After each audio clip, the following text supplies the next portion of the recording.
It is a great day today because we have an amazing guest on. Her name is Janet Tonkins, and she's known as the Cash Flow Diva. First of all, welcome to Wealth Academy Podcast. And wealth is more than just money. But today, we're actually going to be talking about real estate investment, investing in real estate, philanthropy, and money. So I want to welcome you, Janet. How are you doing today? I'm truly blessed. I'm doing and highly Oh, favored. fantastic. So before we get started, I'm going to read her bio, which is really just amazing. So what I say to you all is to get ready for some greatness because you're about to hear it. Now, Janet Hopkins is the cash flow diva. She's a powerhouse real estate developer, investor, coach, and philanthropist who transformed from poverty to prosperity through faith and determination. Her guiding principle: I won't give anyone anything I can't live in myself. That's amazing. With over 100 residential properties, Janet has orchestrated 800 plus million, and that's with an M, in transactions across Baltimore, Atlanta, Paterson, New Jersey. She has over 100 residential properties, and her impressive portfolio includes part ownership of three $110 million biotech labs, a 150 unit apartment building, and groundbreaking 37 million affordable housing project for grandparents who are raising grandchildren. Now that's beautiful. Now, she and her husband are among the first Black developers to build from the ground up in Paterson, New Jersey, and she's currently developing a 70-unit apartment building for homeless veterans. I'm going to go on to state this: as an executive board member of the Baltimore Real Estate Investment Association, and she co-chair of Savvy Women's Investment Meeting, Tompkins passionately teaches others to fish for themselves. That's very important. She's been featured in USA Today as a game changer, Speakers Magazine in 2025, a Rising Star, Women of Wealth, and numerous podcasts. And her best-selling book, The Turning Point, chronicles her inspiring rags to riches journey with her solo work, Purses, Hills, Houses, You Choose. And that launches later on in 2025. And without further ado, Janet Tompkins, welcome to Wealth Academy Podcast. We are honored to have you here. And I am truly honored to be here with you. So I thank you very much for asking me to be here. All right. So let's get going. Take us back to the beginning, Janet. What was life like before real estate, and what was the defining moment that made you decide to change your story? Absolutely. Uh, Many of you may or may not know, I grew up in poverty in the Christopher Columbus projects in Paterson, New Jersey, building 4, apartment 15C to be exact, where drug abuse, of course, and violence were the norm. Elevators were often broke. And so we often had to bring both groceries and laundry up 15 flights of dark stairs. Good And Lord. I almost got raped on Ooh. one of those occasions. Mhm. And I suffered from very low self-esteem. You know, I'm a product of the 50s due to short hair, dark skin, Mhm. and I was often called bald headed, even by family members. And so bullied, and that impacted me Mhm. very well. Even though I was very smart, now I was reading at the age of 4 and tutoring others how to read at 6, but that did not matter. And then, like 77% of Americans today, my Mhm. parents lived from paycheck to paycheck, Oh never yeah. owning anything. So, and my defining moment came uh, at the age of 20. I would often come home and find my younger sister, excuse me, Sure. wearing my clothes. Yes. And on this one occasion, she had on my favorite silk red, white, and black blouse, which I had intended to wear on the following day on Oh, an interview. She saved it. Oh my goodness. I guess you all know what happened. Oh yeah, we know what happened. We fought. You fought. We fought. And I got the worst end of the stick. And because I was the oldest, Daddy kicked me and my 1-year-old daughter out, saying he didn't care where we went. So bruised, broke, busted, and disgusted. With no money, no plan, no backup, no support. I had to move into my then boyfriend's house. And I actually moved from the frying pan into the fire. Oh yeah. So a month later, I moved out to rent a room. It's $25 a week. Barely surviving. Oh yeah. Struggling for years. Now that moment could have broken me. For sure. Okay. But instead, it birthed a vow. Never again would I let somebody else dictate my destiny. So I studied everything that I could get my head done. I mean, at the age of 21, I accepted Christ and then realized at that point that I could change my situation.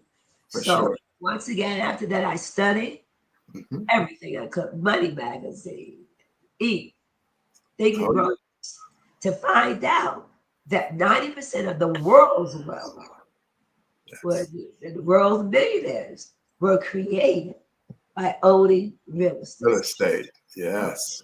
So, but it didn't happen immediately because it took some more going through some more setbacks and trials and tribulations.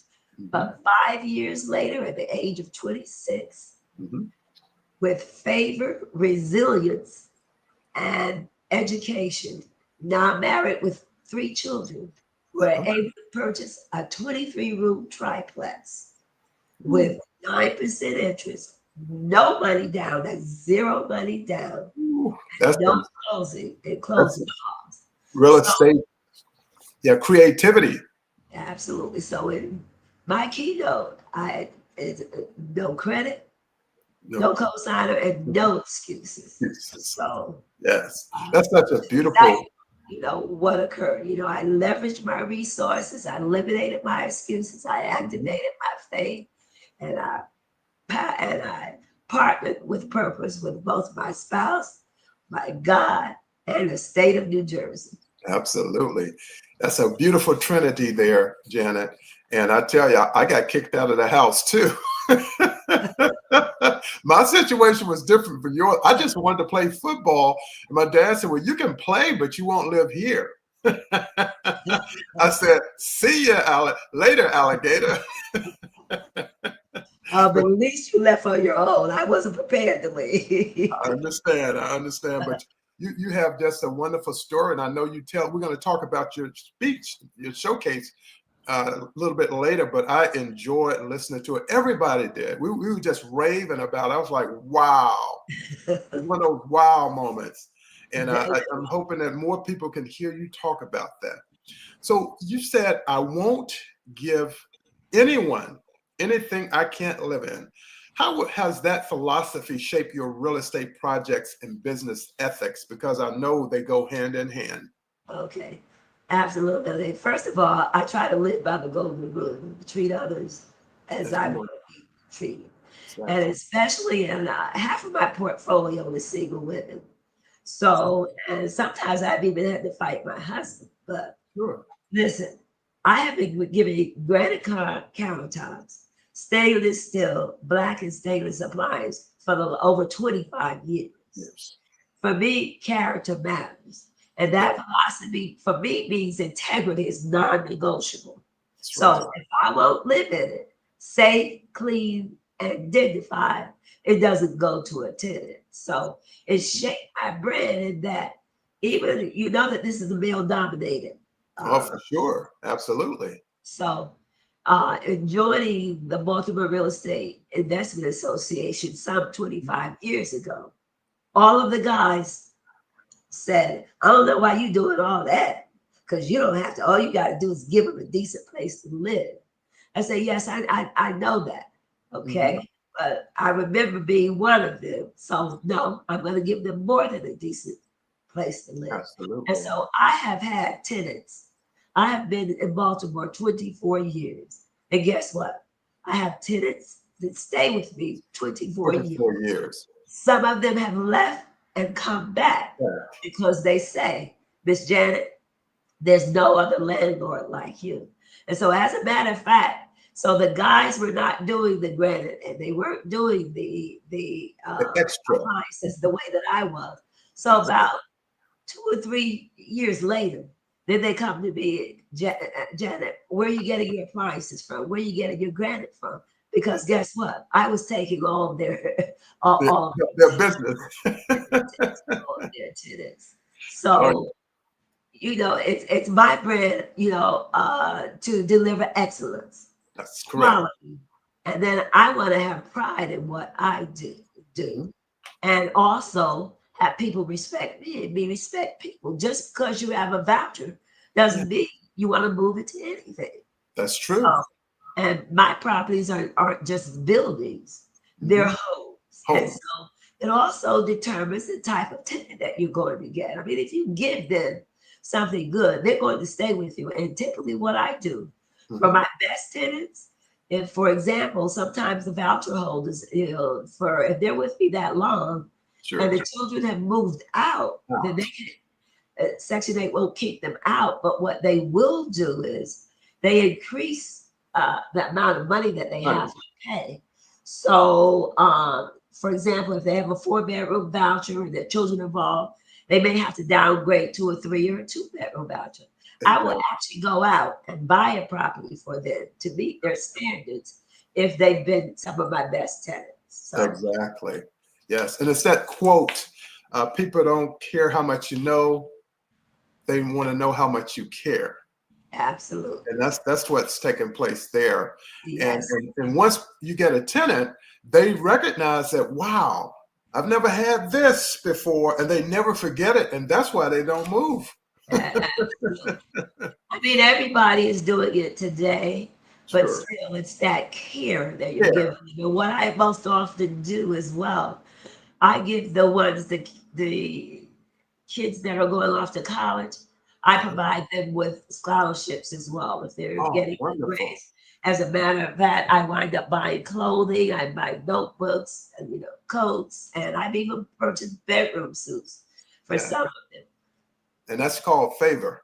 That's called favor. That's And that's favor why right that's there. one of the reasons why I am truly blessed. I'm here to be served, for my life, which we'll hear a little bit later. My impact is to serve generously, to give generously, to love generously, and to live generously. Exactly, for sure, for sure. Now, Janet, your journey from poverty to controlling 800 million in transaction is without a doubt very remarkable. What were the three biggest mindset shifts that got you there? Well, number one is from shame to self-worth. As I Yes, said earlier, growing up as a product of the 50s, I carried the weight of colorism. yes. Short hair and dark skin. My two Hmm. sisters were lighter with longer hair.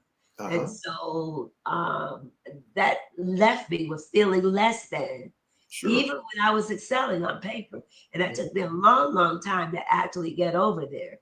So Sure. the first and the hardest mindset shift was believing in myself and believing that I was worthy and believing that I was enough. So Absolutely. I had to decide that my value wasn't in my looks or in other people's labels, but in who God created to be. And He's created each and every one of us. He's made us uniquely and we're wonderfully made. So Yeah. once I embraced that worthiness, then Hmm. the world stopped defining me. And then I started defining myself. Stuff. And I Exactly. and then number two, from survival to Mhm. ownership. As Yeah. a child of parents who live from paycheck to paycheck, like many of us. And it doesn't matter how much money you make, because I That's have right. millionaire friends that live from paycheck to paycheck. Doesn't necessarily mean you know how to manage your money. But I watch them struggle on repeat. Rich do. credit score, running for credit, saying it, not home, and never owning anything. And that environment taught me survival, but not ownership. So my Exactly. second shift came, after being kicked out as early said at home, Hmm. struggling and barely surviving. So after learning that the world's millionaires became so through real estate, I decided that I didn't want to just survive. I wanted to own property, Yes. assets, decisions, and in my life. Resilience, favor, and education gave me the courage to buy that first 23-room triplex. Hmm. Yeah, that's quite a feat there. And Yeah. then number three, from consumer to creator. I Hmm. grew up thinking success was in the purses on your arms, on the shoes on your feet. That's one of the reasons for the book. But Yeah. real freedom isn't brought, it's built. And Built. the third shift was moving from consumer to creator, from Yeah. chasing things to creating legacy. So Yes. today I just don't buy houses like women buy shoes. I Hmm. build communities, create generational wealth, Well, yeah. and while empowering others to do the same. Well, I tell you that is really remarkable, and you're creating such a legacy as well. Something that would be here long after you're gone, long after I'm gone. You have that legacy there, and people will never ever forget you. In fact, when you get to heaven and they finally make it there, they're going to be still talking about it. Oh yeah, Praise oh God. yeah, oh yeah. Now, Janet, you're not building buildings; you're building impact, like the 37 million affordable housing project for grandparents raising grandchildren, which I think is just amazing. Why is this cause so personal to you? Because I know that's very impactful. Grandmothers are very impactful. Absolutely. So in the United States, we have slightly more than 7 million grandparents Uh-huh. live with at least one grandchild under age 18 in the same household. Hmm. And that's due to mental health issues, parental substance abuse, incarceration, and the death of a parent. Parents, So exactly. my parent, this is personal because my husband was raised by his grandparents to Hmm. enable his mom and dad to find work in another town. As a matter of fact, they Right. worked in Virginia, but they left him with his grandparents in North Carolina. Why not? Okay. And so we have both seen what happens when older family members step up Hmm. without resources, was typically in a traditional senior citizens building. And my Correct. husband ran a department in Paterson with senior citizens. In the traditional senior citizens building, so when this happens, when the grandchildren are often given or forwarded to the grandparents, Sure. they can only stay there for 2 weeks at the most. Exactly. If they stay there any longer, then all of them are in jeopardy of being evicted. Exactly. And Because so they're looking at many that live taking on on residency. absolutely. Yeah. So many live on fixed incomes and are suddenly raising children again. So creating safe, affordable housing for them is the way to honor their sacrifice and Hmm. give them stability, as well as Owen and I always want to make our parents proud of us. And so this is one way that we get to give back and to show that our grandparents, even though they're no longer with us, to Sure. give them the honor that's due them as well as well. Absolutely. And of course, when my father told me to leave home because I wanted to play football, of course, you know who I stayed with? My grandmother, his, his Absolutely. mother. And we were, I Yeah. mean, we were originally from Jacksonville, Florida, but Uh-huh. every summer, the minute school was out, my parents shipped us to Pensacola, Florida for the entire summer. We didn't see them Exactly. again to the day before school was.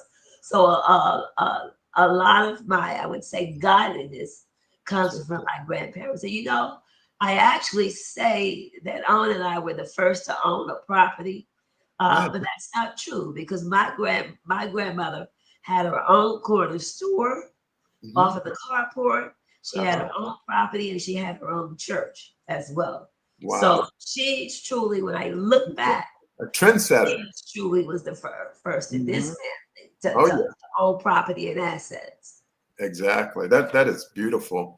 And you know, I keep listening to you and your husband, and I'm like, Jesus, I went through something similar to that. We had the strong grandparents. You know, we had that Trinity. You're gonna have to go to church every Sunday. You're gonna have to do good in school, and you're gonna have to respect your elders and yourself. That was the Trinity for us. Absolutely. The church was right on grandma's property, so we had no choice. It may have only been 10 of us, but Exactly. I know what you mean. So, Janet, of course, many people would like to get into real estate. You know, they see what they see on TV and, you know, on social media today. But many people struggle to get started in real estate investing. What's the most common mistake you see, and how can beginners avoid it? first of all, paying too much for a property. You Hmm. want to pay, and the reason I can give you some of those things because I've made those same mistakes. Me too. Okay, so you want to do your due diligence. You want to do your homework. Uh, Hmm. when uh, when I came to Baltimore, I bought two properties in a questionable area, and my mentor said, "Janet, you know, if I were you, I would buy that." And he still financed them for me, Uh-huh. but one property I could never keep rented. The other, I did get a great rent for Section 8 tenant, but Sure. like I said, the second. So I say, first of all, hire a mentor first, somebody that, but not, you want to hire the right mentor because you want Exactly. somebody that's actually doing it, somebody Doing that you it. can touch, see, and feel that's Right. actually doing that. And so that's what we do with our students. We allow you to touch, we allow you to see, we allow you to feel. I can take you to some of the Mhm. rehabs that I've been doing. I can take you to Exactly. all of the buildings that I've done. So you want to get the right mentor, not someone out of California. Through that California has talks. no earthly idea what somebody in Baltimore is doing and so forth.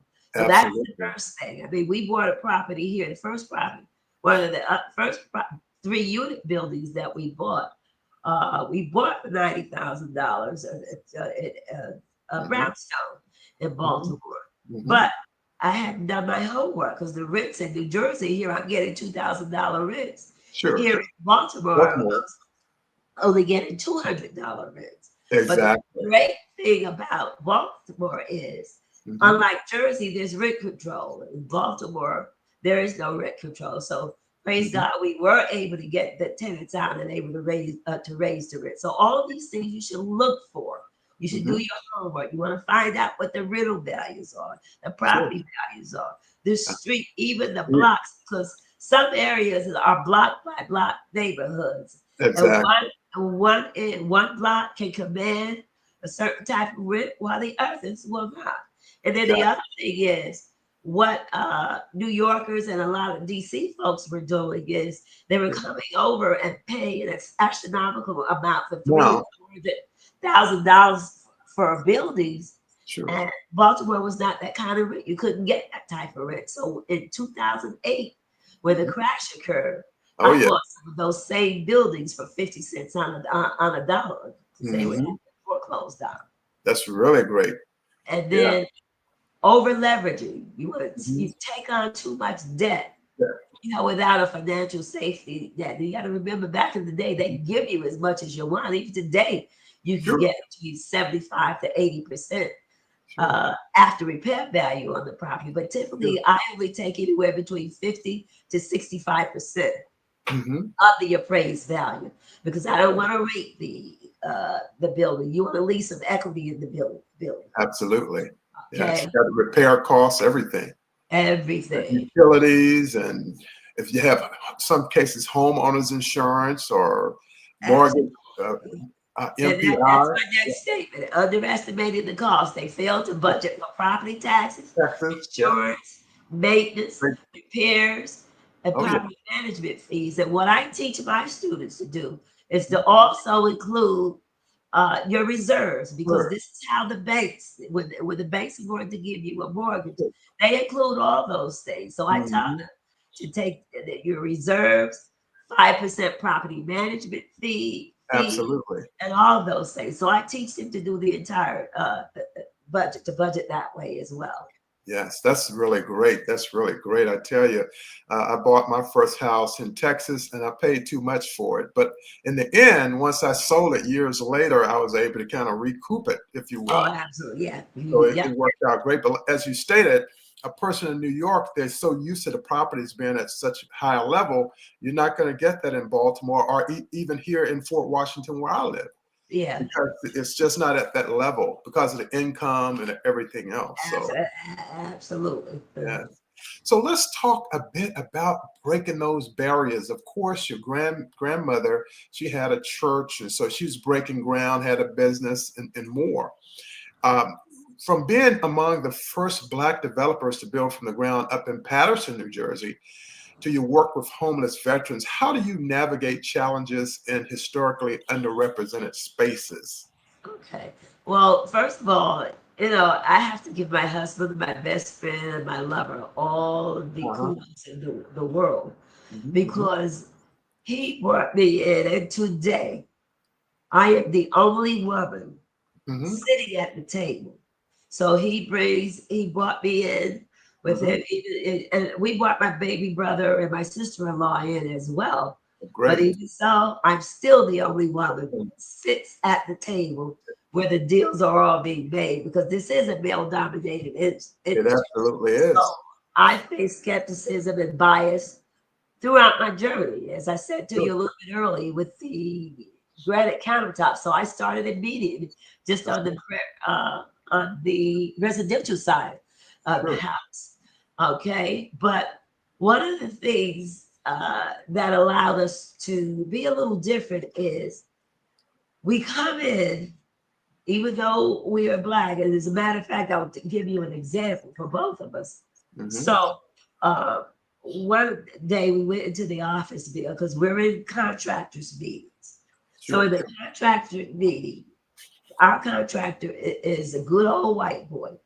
So what he said to to me and my husband was, "Well, you got a key to the building?" So we said to him, "Well, you have a key to a building. As owners, we Sure. are allowed keys to the keys to the buildings." Absolutely. And so he chuckled with that. But Hmm. main thing is what I tell people when it comes to development, it's all about building relationships. It is. And Absolutely.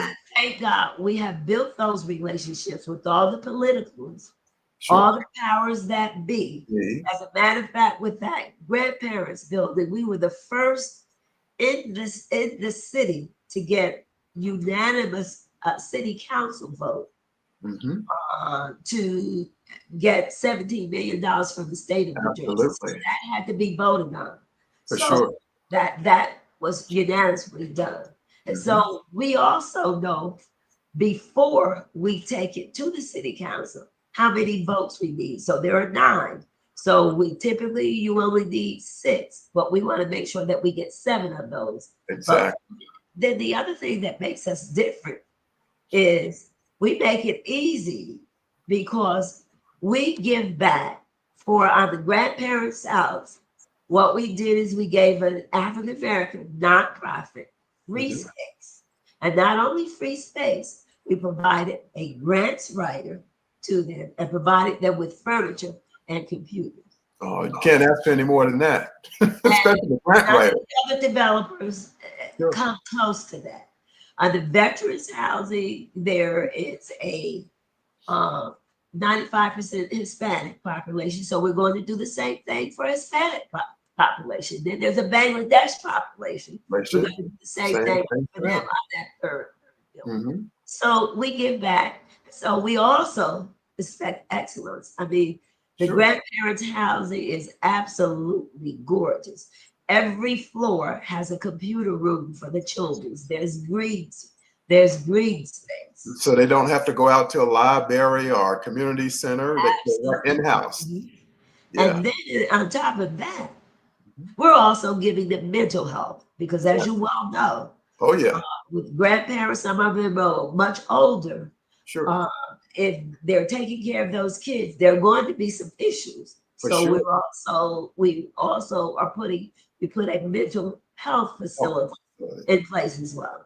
Oh, that is great. That is great because I see a lot of the younger kids are getting mental health treatment as well. Uh-huh. And it's just a different type of stress on them, I suppose. When I was coming up, they said, "Son, get up and go take care of that." That was the mental health, That right? was our mental health. You're absolutely right. there. They tell me go out there, feed them hogs, feed them turkeys and chickens.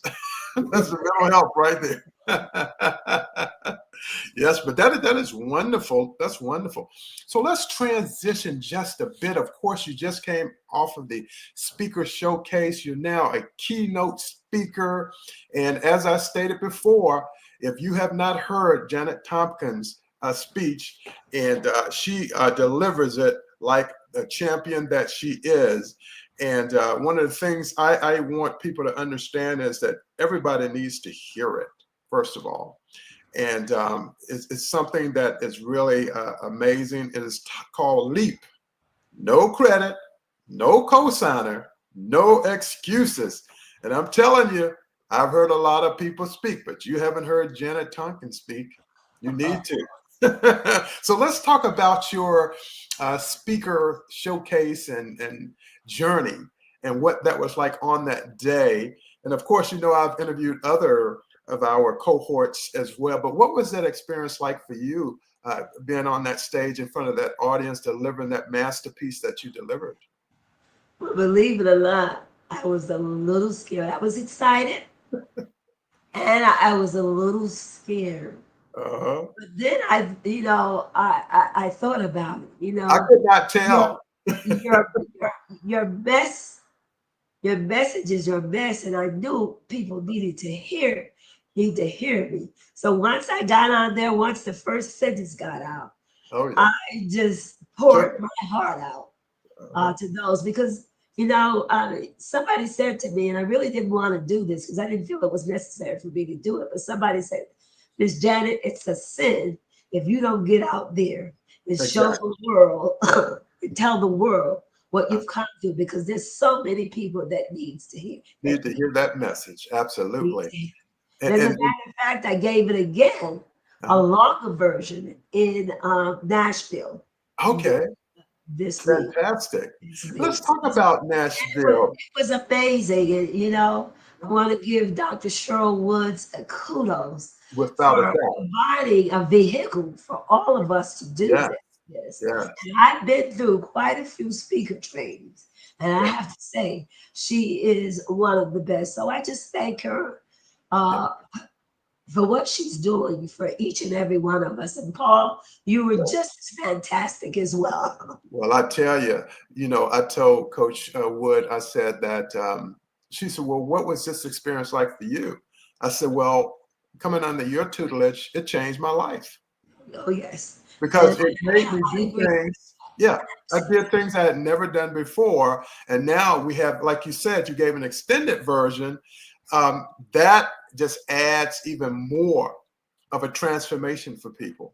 Oh, absolutely. And I'll also be giving it in October at the Sister Leaders Conference. But guess what? In Uh-huh. November, I will be at Dr. George Frazier's Power Oh Network. yeah, yes, yes. I've known George since the year I retired in 2002 from the Air Force, and he had the very first Power Networking Conference in Cleveland, and I met him for the very first time. Yes, So, and then I did a program at the Gaylord National Harbor with him as well. okay. Yeah, And I've I'll been be with doing George. a program I'll be doing that same thing with him 25 years in Atlanta from November Exactly, 28th as well. exactly. So let's talk about your books now because your books are amazing. In fact, I'm going to put your book here on the screen. Let's talk about this book. And who is that? First of all, it's Janet Tompkins, and then there's Jack Canfield, the book Turning Point, a best-selling book. Would you please share some more about this book here, Oh, Janet? absolutely. So the Turning Point is an anthology, Uh-huh. uh, 10 of us, and what I share in that book is some of the exact same things that we've just spoke about. I talk about colorism. I Yeah. talk about me suffering from low self-esteem. I Yeah. talk about from building projects to from living in the projects to now building and creating projects, and what that was actually like. I talk about um, how it's very important to me, first of all, to seek God first, and what comes Everything. from that, he absolutely protects me. And there's some other things I talk about. And one of the other things I talk about in that book is, and the reason that I love God so much and trust him, well, I was supposed to be married and my high school sweetheart, who was my oldest daughter's dad. Mm-hmm. But he went away in the service, the Marine Corps. 6 months came back. He was married to someone else. But you can't do that. And because I co-signed for my engagement ring, I wound up paying for my own engagement ring, even though I threw it back at him. Exactly. But he married 2 other women. So there was a total of 3 wives. Yes. But guess what? All 4 of them, he himself and the 3 wives all died at a young age. He died at 47, and they all died of AIDS. Yeah. So my God has been protecting me. Protecting you, absolutely. Step of the way, because had I married him, I might not have been here today. That's very true. Very true. I've been here. God covered you. He covered me as he continues to do today. And so I also talk about how it's important for me not to give folks a fish, but to teach them how to fish. Yes. And so in my real estate courses, and we used to do a lot of this for free early on. I mean, for the first 10 years of our lives, we would just take groups of people and just take them, come on and just see, even take them out to our office here in Baltimore, treat them to lunch, show them the rehabs, and things like that. So now, 20 years later, I do have students, and that students' favorite. Now, what I do is I do give free master classes. So I still, that's a way for me to serve as well. Absolutely, and that makes it, again, it's your legacy that you are creating. You and your husband are creating, because, as you stated, a lot of people would not do. The people in California would not be doing that, right? They'd be giving you a lot of theory, but they won't necessarily be on the ground delivering as you deliver. Absolutely. As a matter of fact, with my students, you still get a bonus because, number one, you become my family members. Exactly. Some of my students come by my house and we just say, look, lock up, we going to bed. If you want to stay, lock up, we're going to bed. And we just took 4 young men this past Wednesday to Paterson, which was not a part of my program. But we made it a bonus that we took them, spent the entire day with them from 8 to 8.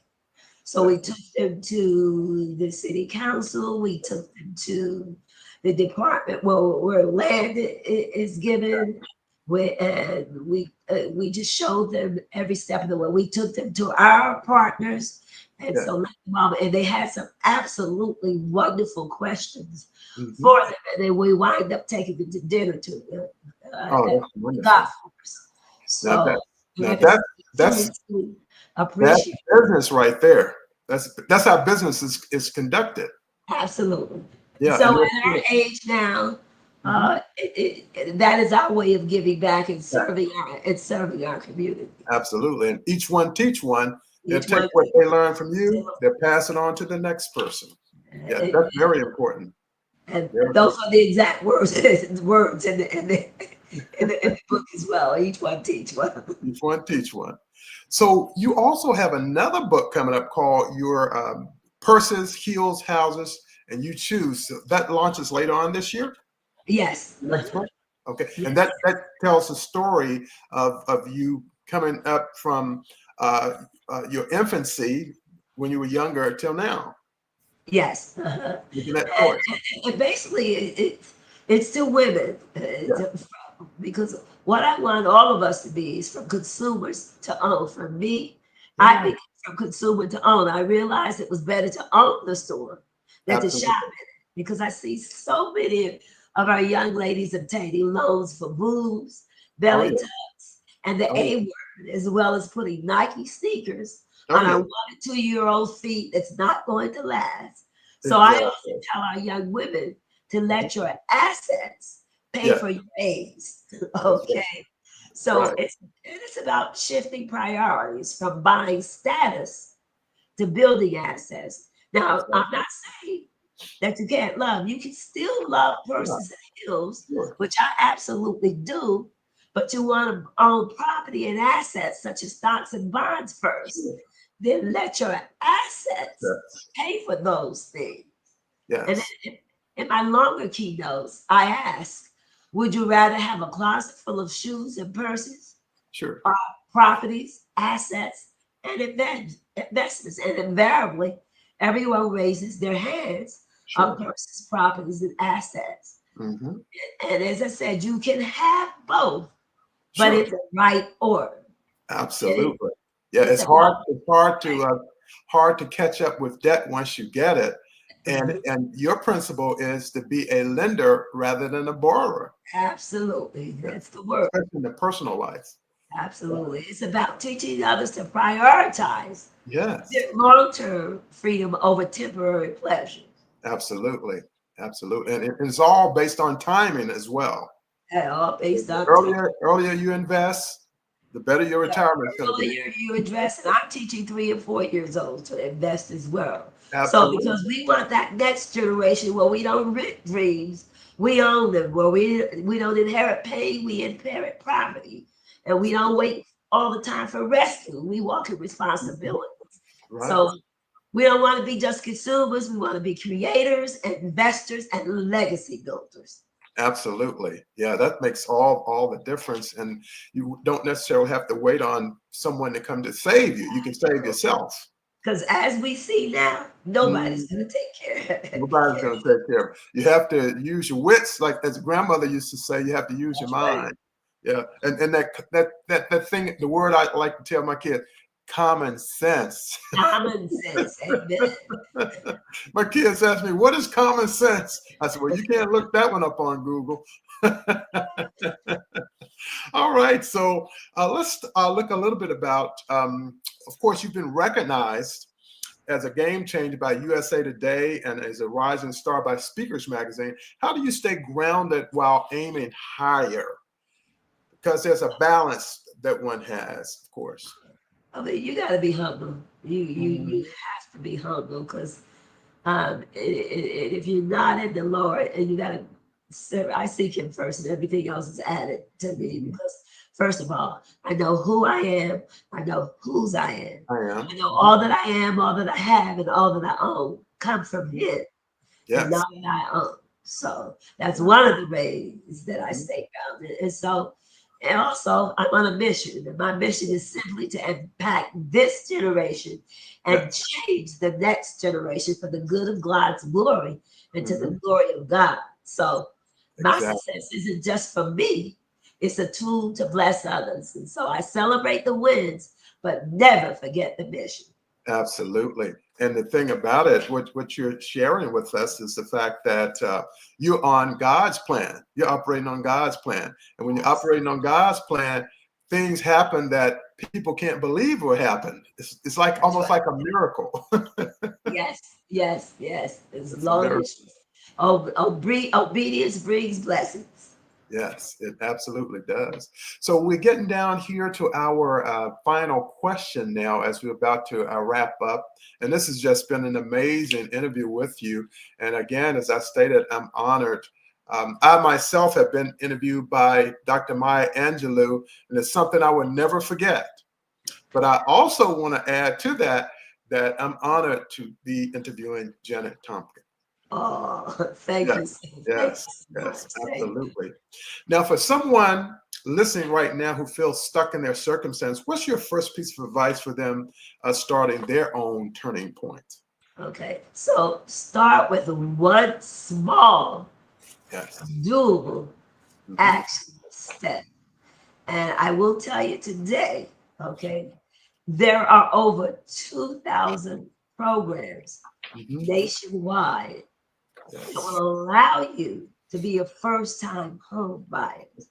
Yes. And did you know that you can be a home buyer in every single, a first-time home buyer in every single state, and as long as you qualify to take advantage of those things. So the first thing you need to do is to learn and then leverage that information. Even if you have to partner with family members, y'all. You remember once upon a time back in the day, which is how we got to Paterson, New Jersey from Jacksonville, Florida. Exactly. We all go from the south to the north, but we all stayed with relatives, right? It didn't matter how big or small the apartments or the homes were. We found a way to fit in, even if we have to put cots, beds on the floor. So we need to get back to that. Yes.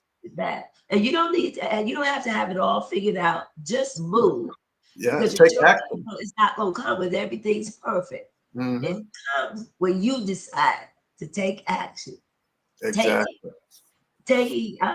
Waiting for action is fantasy.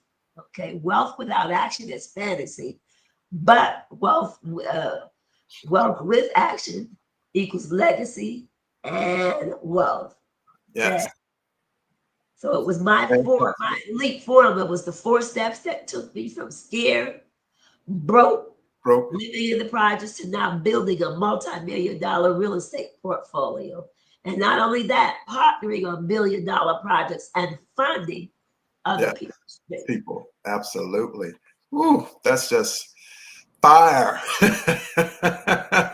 It all started with no perfect credit, no co-sign, and no excuses. So if I can do it, you absolutely can too.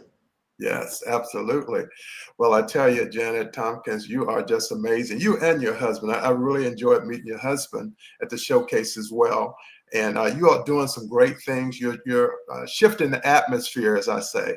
And that makes a big difference. And thank you so much for being our honored guest today. And I want people who are listening to this to get out there on Apple Podcasts, iHeartRadio, Amazon Music, Spotify, and provide this particular episode 309, with a 5-star rating, and what you think about the excellent expertise that's shared by Janet Hopkins. And in closing, Janet Hopkins is living proof that no dream is too bold and no beginning is too small.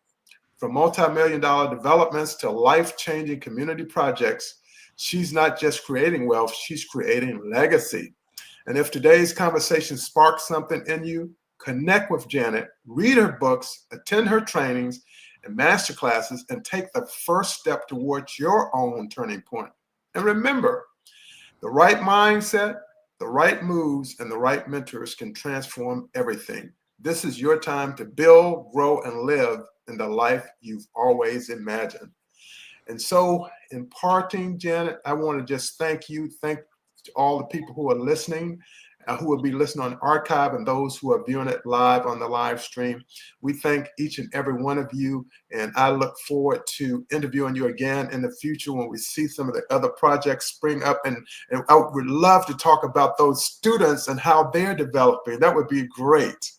And I would love to have you. I have 2 that closed up properties week before last, as a matter of fact. And the other thing, just let me correct. The last name is Tonkins. T is in Tom. Tonkins, right. Tonkins, exactly. Yes. K-I-N-S and not Hopkins. Yes. Oh, right. See, I was thinking about John Hopkins because I used to belong to them. That used to be my hospital. I'm sorry. But yes, Tonkins. And so I definitely thank you for it. And I want people to get out here. So my time is up, and I thank you for yours. And I'll see you all on the next episode of Wealth Academy Podcast. Again, my name is Paul Lawrence Van, and thank you all so much. And Janet, I'll get you to hold for just a second, please.